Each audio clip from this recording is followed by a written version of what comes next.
And I'm recording. Welcome. Today is Carlos Hernandez running for Central Union High School District. Just tell me about yourself, and then we'll go from there. Oh yeah. Well, first off, Jill, thank you for having me. I know that you're from Brawley, and I've never met you, so this is the first time we're actually meeting each other. So you're You kind were of five gonna get minutes to know ago, my right? history. Yeah, exactly. So you're gonna kind of get to know my history. But yeah, my name is Carlos. I always say R Hernandez. There's so many Carlos Hernandez out there. I always throw in the R. And I am running, for Central Union High School District School Board this year. I am running for the short term. There's two ballots, and I think that's where people may get confused. There's the 4-year ballot, and then I'm running for the short term, the 2-year one, and I'm running against one other person. Cool. So yeah. So what got you to? Well, you're a teacher, correct? Yes, I am. Yeah. So what? I Yeah. mean, obviously education, then, right? It ties in directly. But what and motivated you to throw your name in the ring? Well, I had been thinking about it for quite a while, and the main thing was I pretty much want to just optimize learning. And there was just different things that I noticed when I was a student at Central. I went to Central. I graduated from Central. And then also from just me going from different school districts. So I've taught in Yuma, and I've also taught in Del Mar in San Diego at and both were private schools. And me exploring just different things that different districts were doing, I just noticed, well, hey, in the Imperial Valley, I think we can do better. Like, we're doing fine, and I think we're on the right path. But I think I've been around different districts and have seen different things that different schools are doing. And I think I can bring that to the Valley. And at least, I'm only one vote. And at the end of the day, at least I would feel better if at least I brought it to the table. And if it gets voted down, it gets voted down. But at the end of the day, I think I can bring that to the table where I'm like, well, I've seen this. There's this technology. I've seen this work in other schools. They have this success rate. We're struggling in math. I see these schools are doing this. Is there a way that we can do this and bring that to the table? And that's where I feel in technology as well, where I've seen, at that one school that I worked at, it was literally 1-to-1 iPad. I don't know if we're at that level yet. When I taught at Southwest High School, I know the students there was just Chromebooks that you can get once in a while. And I think eventually I want to get to a point where maybe we're not at yet for whatever reason. And I want to see why, behind the scenes, why is that not happening? I know there's a lot of stuff behind the scenes that, until you're on the board, you can't really see like where the finances are fully going and things like that. Yeah, I know. Actually, you're a teacher, right? And like kind of the same with Andrew at that perspective. I mean, right before we came on, you're doing distance learning, and you showed me your setup with your cat. Could you go through that right Yeah, now? And sure, yeah. So my setup, distance learning. So this is my distance learning setup. So first thing I would want to go is I do have this room cam, and it kind of shows off my room a bit, but I do have this, and this is kind of where I do the flag salute. And it just kind of adds to the students. They kind of get to see where I'm at and how I'm working. And I have this stream deck right here that lets me go through different panels. And a lot of teachers always they want me to share this. So when I'm here, if I go to, let's say if I switch back to my full cam, a lot of people I'll have this as my background. It really helps with students. I'm a teacher at Sunflower Elementary, and it just has some animations and things like that I know how to use. I also, when I'm working with kids, I'll switch on over to my hand cam. So I'll have a hand cam. You're right here. I turned one of my old iPads into a monitor. So, because, after a while, your old iPads are kind of useless because they can't update. So I put it to use, made it into that. And I sometimes I'm showing students how to work right here. And then they can still see me on the top right corner. It's still, my face is still there, so I can kind of interact with them and look at them. And it's all just switching over one thing to another. And now I'm back. And this setup was not for distance learning. It's just a hobby of mine that I really like with technology. And it just was a coincidence that it paid off and helped me for distance learning, where I was like, wow, I have this equipment that I can utilize now for my hobby and now for teaching.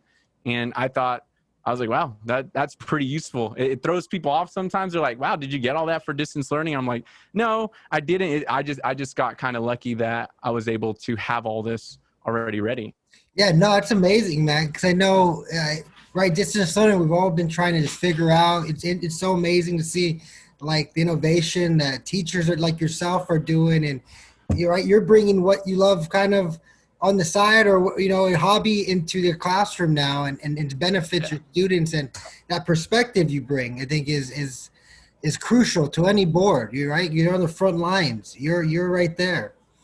Yeah, definitely. I mean, this is my first year at Sunflower, and already off the bat, I've kind of, they've noticed a little bit of helping. I mean, one example was we had to do some logs that's required, and I understand that to verify to the state that students are doing what they got to do. But one of my videos, I made a quick 1 minute 30-second video of, hey guys, like, don't worry, this is how you can do it faster. And I made a YouTube video, and it showed them how to, like, instead of going one by one, with a sheet, it did all of them at once, and they could edit it from there. And I got so many emails from teachers saying, oh, thank you, you saved me so many hours. I even had the technology person share it to the district saying, oh my gosh, like, they called it the hack, right? The participation log hack. And it's just like things like that. I think sometimes, really the people with technology don't have that. And I think I bring that insight. And I think Andrew brings that insight as well, where it's like, hey, we can bring stuff to the table that maybe is just missing. It's not a bad thing. It's just like, hey, we can have some input. Let us have some input there that we can help out, especially in this time that things are changing so rapidly, where Yeah. it's like, it's a whole new thing. It's exponential change, right? Right, exactly. That it's so important. So, if elected, what I guess what do you hope to bring? What impact do you think you can have? If elected immediately on that board, how can you benefit that board?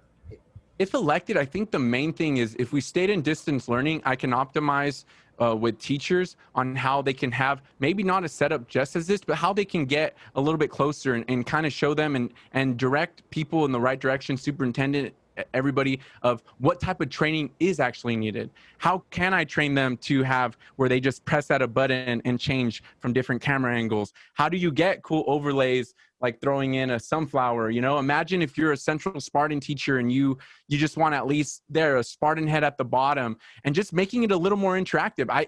I know what type of programs are on there and what type of training. So our money's utilized so teachers have that training that they need if they want to, learn something, how to make it more attractive for students, more engaging for students. I mean, I remember one administrator jumped into my classroom, and the first thing they said was, they're like, wow, it was much more engaging just by adding the little transitions to there. It's much more effective, more quick. And I think I could add that on there as well.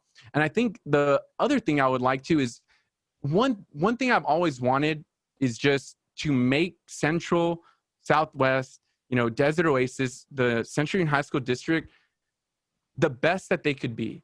A lot of people always growing up, I used to hear it saying, oh, that's a San Diego school. Oh, they're from San Diego, or that's from a big school, LA school. And in my mind, it's like, yeah, they are, but hey, we could be that too.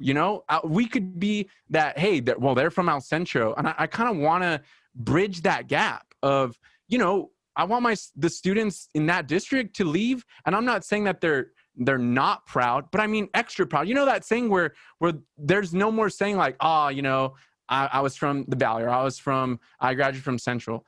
And I don't want to hear that. I want it to be that when they go off to UCSD, go off to UCI, go off to universities, that they're proud to say, yeah, I graduated from Brawley, or I graduated from Central. I graduated, from this area, and they're proud of their alma mater, and they don't feel so much like, oh, but I'm from the Valley. And I think that stigma, I think I can bridge the gap of that, because I've been to those schools and I've taught at those schools. And I ended up coming back because I just thought it was the right thing to do.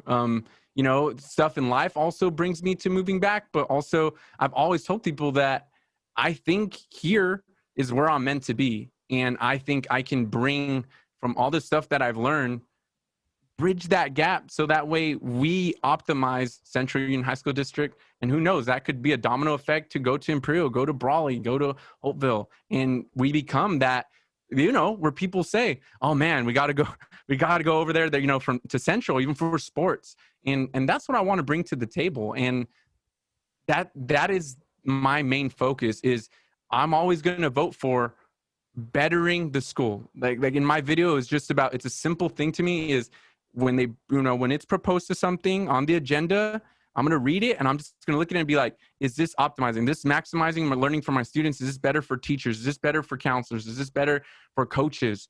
And if it is, it's simple to me. I'm going to vote yes. If I don't think it is, I'm going to ask about it, learn about it. And if I don't believe in it, to me, it's say, I'm going to vote no, even if it's 4-1. I'm pretty just, if I believe in something, I'm going to vote for it. If I don't believe in it, then I'm not going to vote for it. And that's pretty much the way I am. Yeah. No, I've been the one on a 4-1 vote. It's not fun, but like you said, sometimes you just gotta, you vote how you feel and what you vote. Yeah. No That's hard what feelings.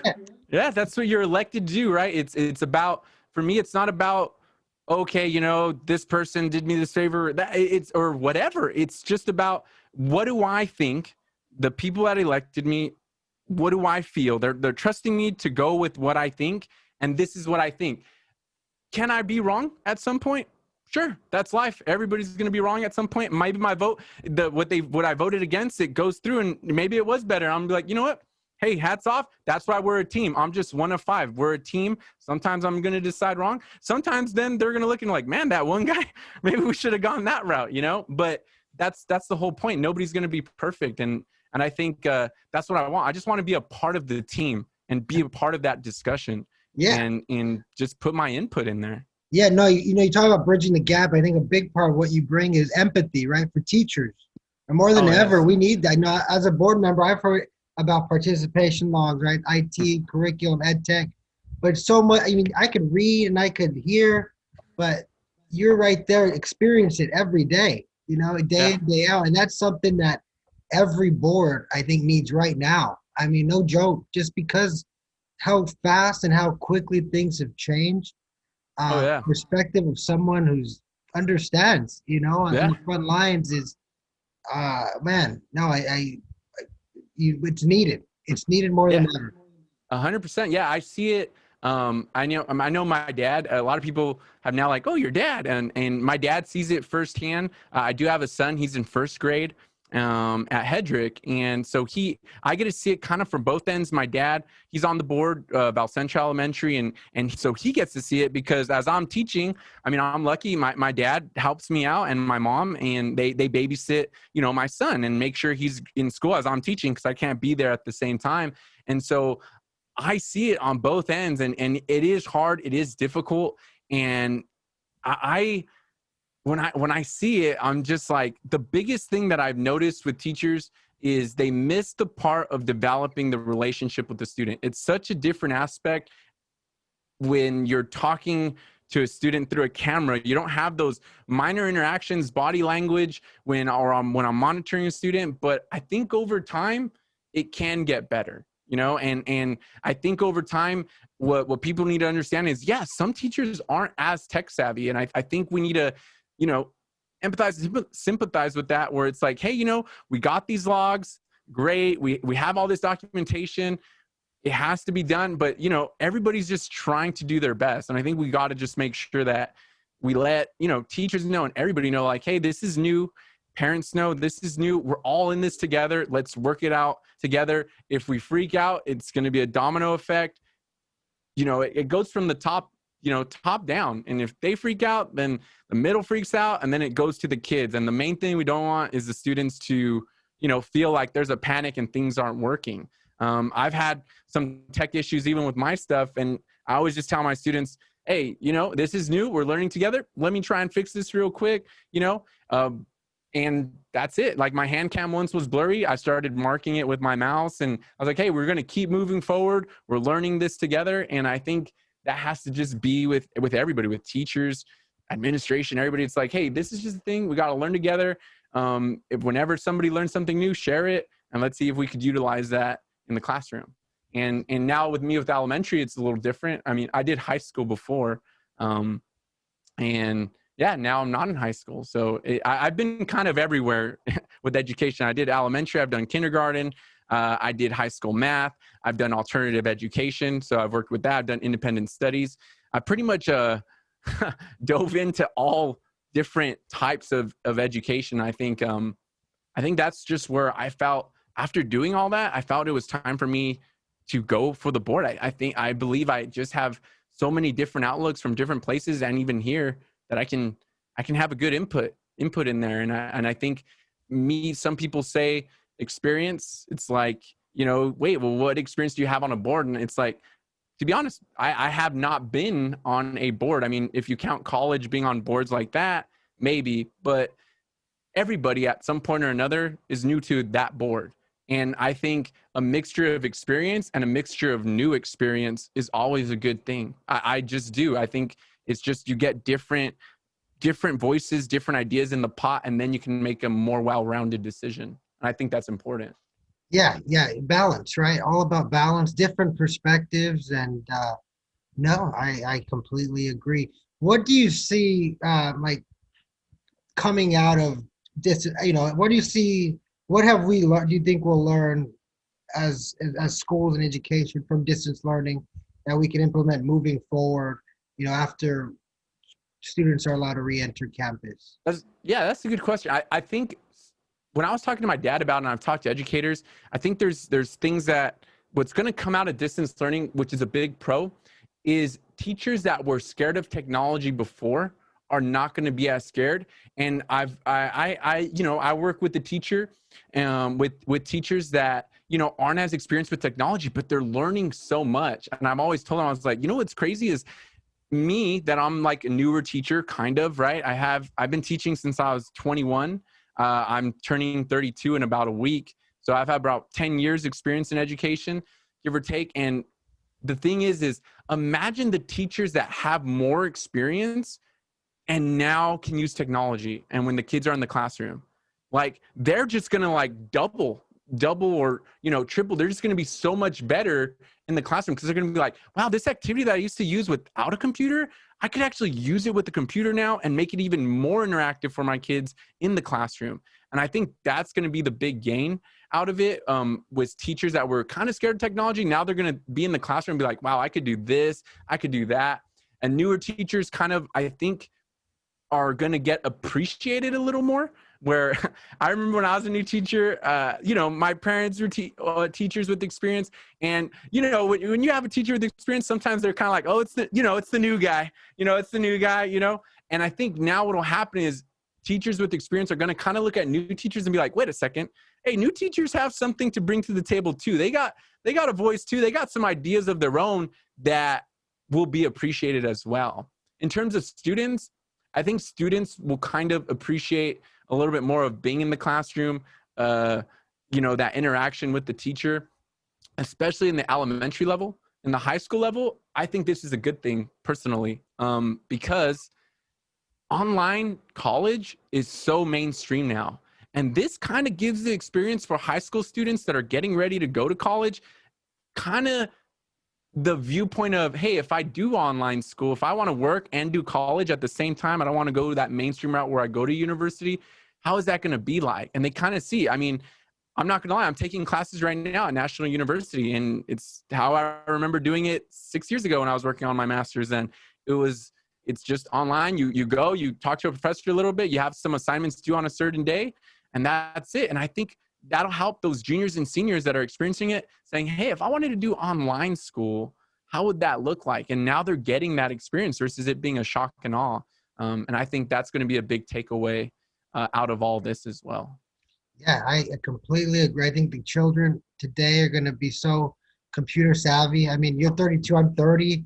My first computer class, I think, was freshman year. It's typing, right? And my third grade daughter is now Google Slides. And then my professional career, I'm using Excel, and sometimes I struggle with even these these Word documents and putting a header together. Where now my daughter, I'm seeing her, email, putting headers, doing Google Slides, utilizing a computer and just working it, and that's really what she's gonna need, not just even in her educational career, but professional career or just in life in general. So yeah, there are some silver linings, I think, and I agree that it's going to come out of it. Yeah, I think it's just overall, it's not the most ideal thing, but again, at the end of the day, anything new, everybody's going to be a little bit scared. That's just life. Anything that's new, that's not what we're used to, that's how life works, right? When you're used to a routine and used to the norm, that's comfortable. But whenever you're challenged with something,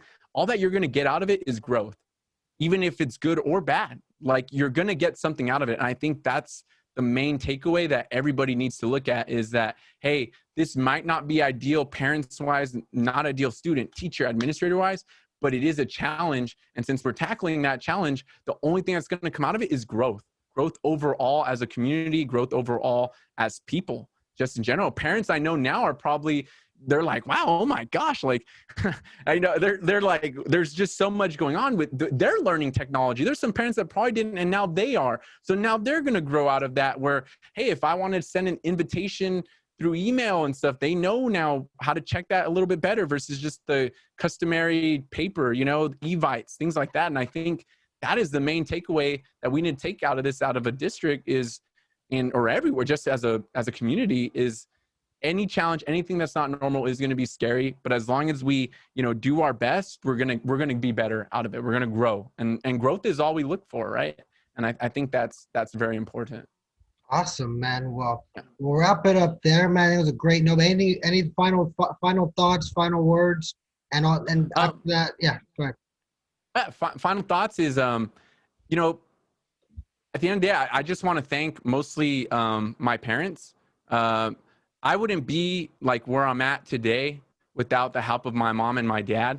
And I know I look up to my dad a lot with the board, and I'm always there talking to them about education and what I thinking. And my dad helps me out with the signs when I'm in school and when I'm working on school and things like that. And they also help me with my son. So at the end of the day, I just always want to thank them for kind of helping me, even though, I give them some trouble sometimes because I still am their son. But at the end of the day, I wouldn't be where I'm at today without their help. And that goes to the tribute to all parents out there, because without parents and parent involvement, we wouldn't be as successful in any school without the help of all parents that help out in any way. So I just want to be that on the final note, and vote for me on November 3rd, 2020 for CUHSD School Board. Yeah, where can they find more info about you? Where you can, I do have a Facebook page that's Carlos Hernandez for CUHSD School Board on Facebook. That is pretty much where I'm going to be posting, and then my personal Facebook as well. That is the website. That's where you can contact me the most, and email. I have my email on there. And then also I do have Instagram. Instagram is, it's my CRH_TUX. And that's just my Instagram handle. And I do post on there as well, my videos. I do plan to make a video pretty soon to share with people like who I am and what my thoughts are. And I plan to do one about once a week. And it's kind of like the one that I had initially, where it's going to just share who I am as a person. I'm a pretty, behind the scenes, I'm a quiet guy. I know once I get talking, I start going, my mind starts racing. But a lot of times when I'm at work and stuff, people see me and they only hear me like at meetings behind the scenes, or they catch me, wait, weren't you the guy that did this email? And I'm like, yeah, that was me. But that's pretty much how I am. So it's going to be good for people, a little bit scary, but for people to kind of know my side of how I see things in education, how I can do things better, I think, and help out in any way. Awesome. Well, thank you, man. Best of luck in your race. And I think you collected, you bring a lot to that board, and I hope you get it, and I'll be watching it closely. So, all right, awesome. Thank you very much, Gil. Thanks for having me. It was nice meeting you as well. Yeah,